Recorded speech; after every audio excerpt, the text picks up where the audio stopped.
Ben operatör doktor Arzu Akar, kadın hastalıkları ve doğum uzmanıyım. İzmir'de özel bir hastanede çalışıyorum. Bugün şundan bahsetmek isterim. Şimdi bir kere gebeler için çok trik bir nokta var. Genler, bebeğimizin genleri doğduğu zaman sabit değildir. Genlerin aktif bir de pasif bölgeleri vardır. Eskiden bu pasif bölgelerin boş, beleş dolaşan kısımlar olduğu söyleniyordu ama sonra bunlar çevresel uyaranlarla ilişki halinde. Yani çevrede tattığınız, yediğiniz kötü bir yiyecek, hormonlu bir yiyecek veyahut düşündüğünüz kötü, stresli bir düşünce veyahut da uykusuzluğunuz vesaire bu genlerde gelip bazı yerleri anahtar kilit gibi uyarıyor ve bu genlerin okunacak kısımları yani kötü genleri okuyor ya da iyi genleri okuyor. Kötü genleri okuduğu zaman diyabet, kolesterol, depresyon ve bir sürü hastalık ortaya çıkıyor. İyi tarafı okuduğu zaman da daha sağlıklı bir yaşam ortaya çıkıyor ve bu bebeğin genlerine epigenetik olarak kodlanıyor. Yani 3-4 nesil bu etki devam ediyor, sonra devam etmiyor. Yani ama 3-4 nesil bunun etkisini görebiliyor. Çevre ve gen etkileşiminde insanın şu anda biliyorsunuz toksinlerle yüklü bir dünyada yaşıyoruz.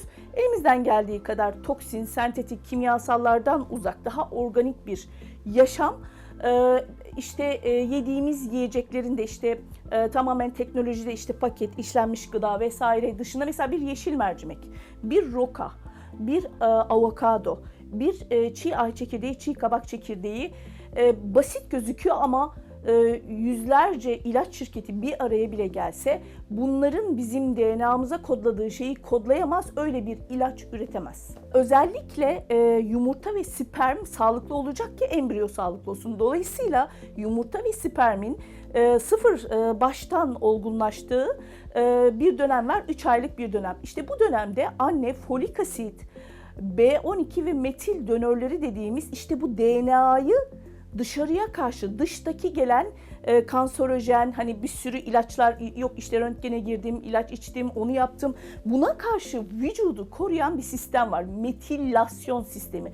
Bu metilasyon sistemi özellikle çiğ ay çekirdeği, çiğ kabak çekirdeği, yeşil mercimek, yeşil yapraklı sebzeler, roka, organik yumurta, yani bunların içerisindeki folik asit, B vitamini ve metil dönörleri sizin DNA'nızı korur. Çocuğunuz anomali olmaz. Tekrarlayan düşükler oluşmaz.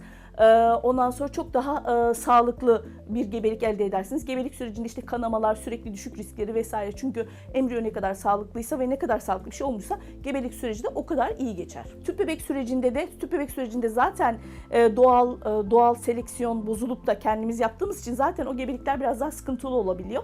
Onun için o gebeliklerde dikkat etmek çok çok daha önemli. Hatta öncesinde bir takım bu destekleri almak önemli. Bazen bakıyoruz gebe kaldıktan sonra öğrenmek istiyor anne. Bir şeyler öğrenmek istiyor. Ben ne yapabilirim, nasıl geçebilirim? Şunu bilsinler ki gereksiz kaygı, telaş, ay şu oldu, bu oldu hiçbir yararı olmayacak. Sadece yaptıkları ufak basit ondan sonra düzgün beslenme, düzgün yaşama ve stressiz, yani stres de çok önemlidir. Yani stres ve devamlı stresli bir gebelik de çocukta bazı değişikliklere sebep olur.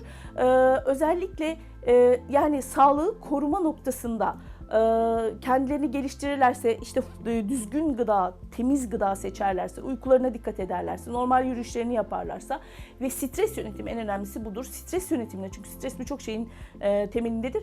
Dikkat ederlerse hiç kaygı duymalarına gerek yok. Birçok olumsuzluğu zaten baştan ekarte edecekler. Basit gibi gözüküyor ama dediğim gibi yüzlerce ilaç firması bir araya gelse bunların yaptıklarını yapamazlar. Öncelikle buradan bizi izleyen tüm seyircilerimize kucak dolusu sevgiler gönderiyorum.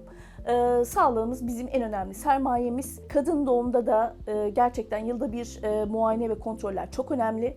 Özellikle yumurtalık kanseri gibi sinsi kanserleri biz ancak periyodik muayenelerle yakalayabiliriz. Bunlara dikkat etmelerini istiyorum ve hepsine sağlık ve mutluluk dolu bir gün diliyorum.